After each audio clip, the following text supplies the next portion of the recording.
saya Wulan Indah Lulu Pardede dengan NIM 56/2021-018 dengan prodi D3 Teknik Informatika dari Universitas Kristen Satya Wacana dengan tugas 10 pengenalan teknologi informasi.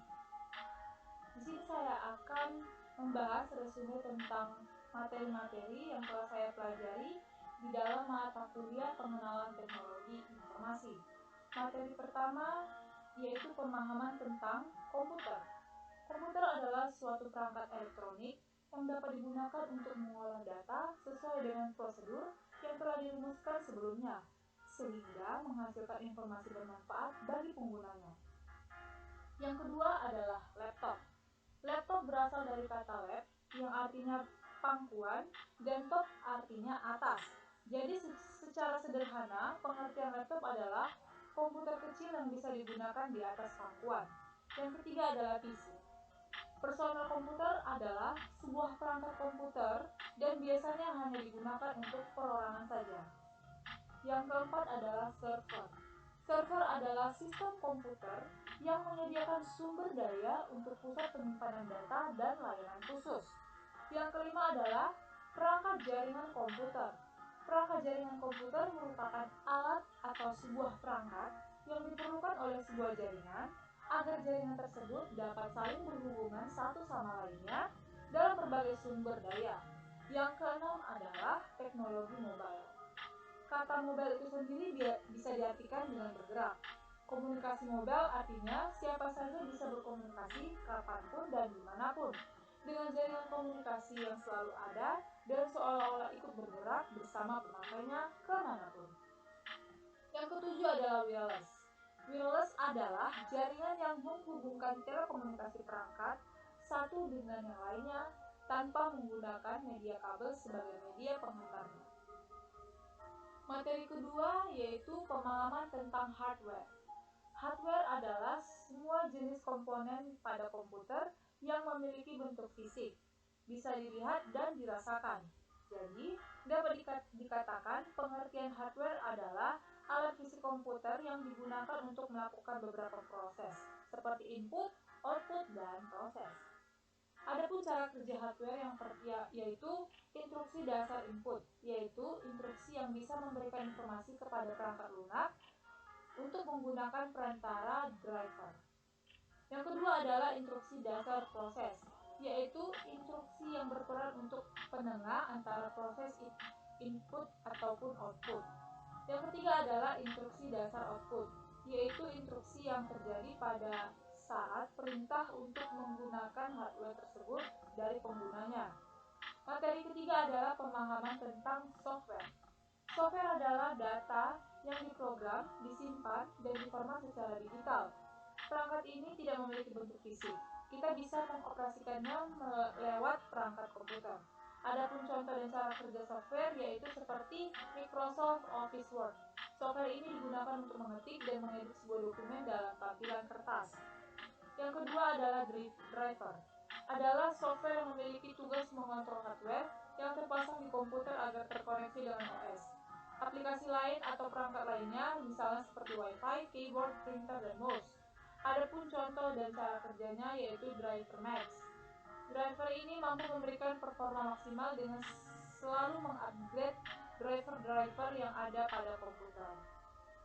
Yang ketiga adalah application. Adalah suatu perangkat lunak yang beroperasi pada sistem tertentu yang diciptakan dan dikembangkan yang dibuat khusus untuk memenuhi kebutuhan berbagai aktivitas dan pekerjaan. Adapun contoh dan cara kerjanya yaitu seperti YouTube. YouTube merupakan aplikasi yang dapat digunakan untuk membagikan video. YouTube bisa digunakan sebagai media untuk mencari uang dengan menjadi seorang YouTuber. Yang keempat adalah utilities. Merupakan perangkat lunak komputer yang didesain untuk membantu proses analisis, konfigurasi, optimasi, dan membantu mengolah sebuah komputer ataupun sistem. Adapun contoh dan cara kerjanya yaitu antivirus. Perangkat lunak antivirus men-scan semua disk dan memori untuk mendeteksi kehadiran virus dan mengisolasinya untuk mencegah kerusakan. Materi keempat yaitu pemahaman tentang brainware. Brainware adalah seorang manusia yang mampu menggunakan dan menjalankan perangkat lunak dan perangkat keras di komputer. Yang kedua adalah programmer. Programmer adalah seorang yang menulis kode untuk membuat perangkat lunak atau aplikasi komputer dengan memberikan instruksi bahasa pemrograman. Contohnya seperti Java, PHP, Python, dan lainnya. Yang ketiga adalah sistem analis. Adalah seseorang yang bertanggung jawab dalam merekomendasikan suatu perangkat lunak atau sistem yang cocok untuk proses bisnis perusahaan. Yang keempat adalah network administrator, merupakan yang bertanggung jawab atas pemeliharaan perangkat keras komputer dan perangkat lunak yang terdiri dari sebuah jaringan komputer. Network administrator akan berkonsentrasi dalam integritas keseluruhan jaringan. Yang kelima adalah database designer, adalah seorang yang bertugas untuk mendesain database. Yang keenam adalah dukungan teknis, adalah layanan yang diberikan oleh suatu perusahaan untuk membantu mengatasi masalah klien dalam penerapan, pemakaian, dan konfigurasi perangkat keras atau perangkat lunak. Materi kelima adalah pemahaman tentang cloud computing. Cloud computing adalah sebuah proses pengolahan daya komputasi melalui jaringan internet yang memiliki fungsi agar dapat menjalankan program melalui komputer yang telah terkoneksi satu sama lain pada waktu yang sama. Adapun cara kerjanya yaitu teknologi cloud computing ini menjadikan internet sebagai pusat server dalam mengolah data. Sistem ini memudahkan pengguna untuk login ke internet agar mendapatkan akses untuk menjalankan program atau aplikasi tanpa harus menginstal aplikasi. Dan peran dari cloud computing yaitu teknologi yang mampu menjadikan internet sebagai pusat server untuk menampung data dan juga berbagai aplikasi pengguna. Kehadiran cloud computing sendiri membawa banyak manfaat bagi bisnis maupun kebutuhan personal. Yang kedua adalah grid computing. Grid computing adalah sistem sumber komputer yang terdistribusi di mana dalam jaringan dapat mengerjakan permasalahan besar dan kompleks. Setiap komputer bekerja di bawah protokol yang sama untuk dapat berperan sebagai super komputer virtual yang dapat berbagi sumber daya. Adapun cara kerjanya yaitu sumber daya komputasi yang tidak berada di bawah suatu kendali terpusat dan kualitas layanan yang canggih. Adapun peran dari grid computing yaitu digunakan dalam jaringan besar di mana ribuan mesin diam pada saat tertentu. Bahkan ketika pengguna membaca, itu merupakan waktu mengaji. Yang ketiga adalah sistem komputer. Sistem komputer adalah sekumpulan perangkat komputer yang saling berkaitan dan berinteraksi antara satu sama lain untuk menjalankan sebuah proses pengolahan data, sehingga dapat menghasilkan suatu informasi yang sangat dibutuhkan oleh penggunanya. Adapun cara kerjanya yaitu melakukan manajemen proses, sistem operasi komputer, setelah menerima instruksi kemudian dikelola atau diubah menjadi informasi dan diterima oleh perangkat lunak, dan tampilan komputer akan berubah beberapa saat setelah sistem operasi memproses instruksi dan menjalankan apa yang diinginkan. Peran dari sistem komputer ini yaitu salah satunya pada perusahaan atau instansi dalam kaitannya untuk memperoleh informasi dengan cepat. Materi keenam adalah pemahaman tentang Undang-Undang ITE di Indonesia. Undang-Undang Informasi dan Transaksi Elektronik adalah undang-undang yang mengatur tentang informasi serta transaksi elektronik atau teknologi informasi secara umum. Undang-undang terkait komputasi dan telekomunikasi baik yang berada di Indonesia yaitu Undang-Undang Nomor 36 Tahun 1999 tentang telekomunikasi. Dalam Undang-Undang Telekomunikasi terdapat aturan-aturan tentang penyelenggaraan jaringan telekomunikasi. Telekomunikasi adalah setiap pemancaran, pengiriman ataupun penerimaan dari setiap informasi dalam bentuk tanda-tanda, isyarat, tulisan, gambar, suara, dan bunyi melalui sistem kawat, optik, radio, ataupun sistem elektromagnetik. Materi ketujuh adalah pemahaman tentang mobile computing. Mobile computing merupakan mampu melakukan komunikasi dengan jaringan tanpa kabel ataupun nirkabel, walaupun user atau pengguna dari alat tersebut sedang melakukan perpindahan. Adapun cara kerjanya yaitu infrastruktur mobile computing secara kontinu menganalisa permintaan sumber daya dan mengatur supply untuk disesuaikan terhadap permintaan tersebut, di mana data disimpan atau komputer mana yang proses permintaannya tidak perlu dipikirkan. Adapun contoh penerapannya yaitu penggunaan perangkat mobile seperti smartphone ataupun tablet di mana pada perangkat tersebut kita dapat melakukan kegiatan komputasi.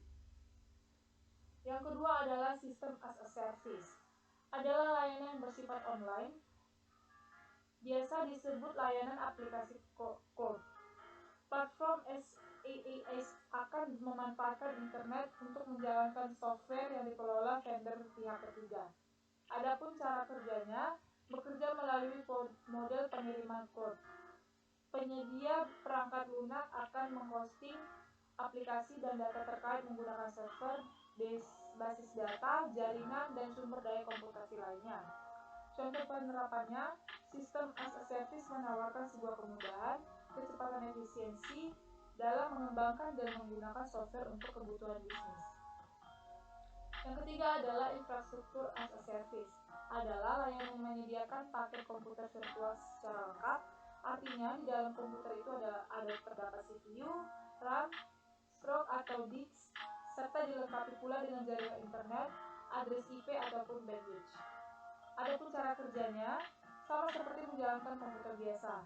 Spesifikasi komputer tersebut ditetapkan berdasarkan harga sewa. Jika kamu ingin menggunakan komputer dalam dunia infrastruktur as a service, kamu harus menyewanya terlebih dahulu.